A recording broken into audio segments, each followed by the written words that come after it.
Hey everybody in IB social and cultural anthropology world. I am of course Mr. Cope, and I'm starting something new this year. Many of you who I had in previous years had given me some feedback that I've taken to heart, and some of my students that I had last year in world history also gave me some very similar feedback, and that was that you all would like me to spend some time lecturing. And so my goal is every day this year to do some sort of a lecture. And you probably have already sat through this lecture in class on qualitative versus quantitative data and how anthropologists use that in what they call the comparative approach.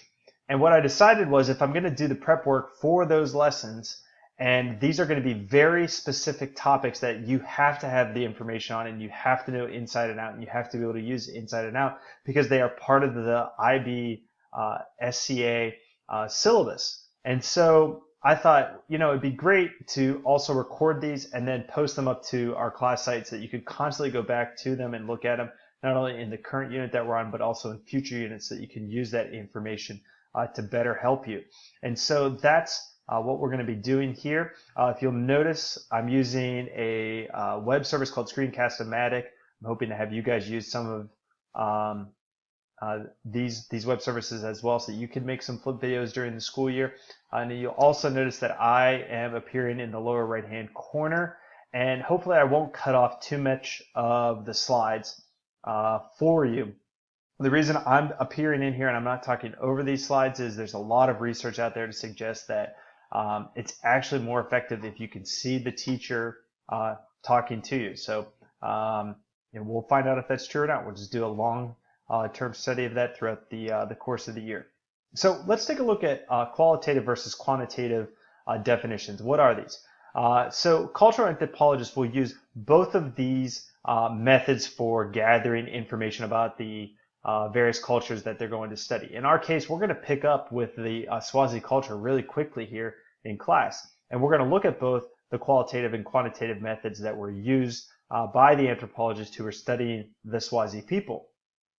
Qualitative looks like words, maybe written accounts. These would be narratives. These could also be watching actions that people go through, but like watching and documenting the sports that they do, or the songs that they sing, doing interviews with these people. Versus quantitative data is going to be data that can be counted, it can be measured, it can be used to create a chart or a graph or something along those lines.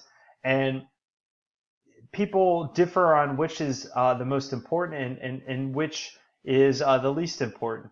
And I've given you a couple of different cartoons up there that you can take a look at that hopefully articulate the difference between both. And we don't value either one more than the other. We have to use both to have the complete picture in IBSCA. Interestingly enough, though, with that, on the course syllabus, qualitative and quantitative methods are not defined. And the only one that is defined is quantitative. And it is simply assumed that you will also know qualitative along with it. So our focus will be on both, despite the fact that quantitative is the only one that is listed. And maybe another example that I could give you as to how you could best understand qualitative and quantitative data is if you are a sports fan. A sports fan who focuses on quantitative data is going to simply look at stats and use stats to drive their assumptions about their team. Somebody who refuses to look at stats and wants to use their gut and look at the individuals on the field as they're performing are going to simply use that qualitative data and what they're seeing. And what the very successful athletes and coaches and managers do is they blend both of those. They know the quantitative data and its implications, but they also are able to blend that with the qualitative of what they're seeing and what they're getting out of the people on the sports field. And we're just going to apply that to culture so we can better understand who we are and who the people are that we're looking at. So qualitative data definition and how we'd use it. Like you can see here, you can see these two people in the right-hand side clearly having a whole variety of conversations. This is going to come up for an anthropologist when they're doing their field work. This is going to be one of the biggest ways that they're going to gain that information about that particular group. So as I said, we're going to be looking at the Swazi people, and the Swazi people are, or the ethnography about the Swazi people has a lot of information generated from it, from the qualitative data that was taken there while the anthropologists were living in and amongst them. And one of the reasons you want to use qualitative data is it helps you to better understand that quantitative data. We live in a society today where quantitative data is driving a lot of sports teams' decisions, it's driving a lot of educational decisions, it's driving a lot of political decisions, but we want to have that qualitative data, and we want to have that to help us better understand the quantitative data so that we can get a more complete understanding. And the key here is we have to generate qualitative data and information. It can't just be superfluous information, and it can't just be glossy information. And the qualitative data, we've already talked a little bit about this. It gives us that better understanding of the culture that we're studying. Anthropologists gain this in a whole variety of ways that you can see listed there on the left-hand side of the slide. You know, looking at histories, talking to people, observing people.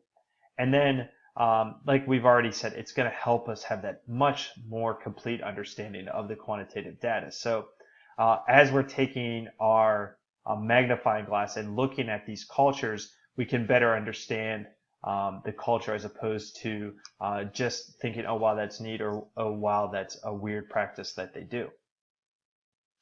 The comparative definition here, sorry for that little hiccup, the comparative definition here is largely what you would think it would be. And you can see here, I've copied and pasted in the comparative definition from the IBSCA syllabus. And what we're trying to do here is we're trying to better understand different groups of people. We're trying to better understand the differences between Group A and Group B, but we're also trying to better understand the differences of Aspect A and Aspect B within Group A. So there are a couple of different ways that we can look at comparative notions, and you're going to have to be able to do that not only within a space, but across time and across space as well. So within a space, across space, and within a time and across time. One thing I want to note before I move on here, I misspoke, and clearly you guys have picked up on that already. When we were talking at the beginning of the presentation, and I'll go back to that right now. At the beginning, I was talking about qualitative definition, and I was speaking about qualitative definition, but I misspoke. I said that the IB course syllabus only identifies quantitative data, and it doesn't. It only defines qualitative data, and so everything that I've talked about already is 100% true, except for the fact that I misspoke about quantitative versus qualitative and which one was defined in the IB course syllabus. So it's only defining qualitative data, and that's because that's the hallmark of past anthropologists. And now modern anthropologists want to incorporate both that qualitative and quantitative. So we're also going to define quantitative data while we're looking at the qualitative data. And so I'm going to go back now and continue talking about that comparative approach, because that's where we're going to use both the qualitative and the quantitative data. We have the various different ways to look at the comparative approach, looking at across species or within species, differences across those, differences within those, and that's going to help us, of course, better understand that particular culture or that particular group. So this was a really quick refresher. I hope this helped you. If questions are generated from this, please send them via the Remind group. Please bring them to class. Please shoot me an email, and we will continue to have this conversation throughout the whole entire course of the year. Thanks, and enjoy the rest of your evening, day, whatever it is while you're watching this.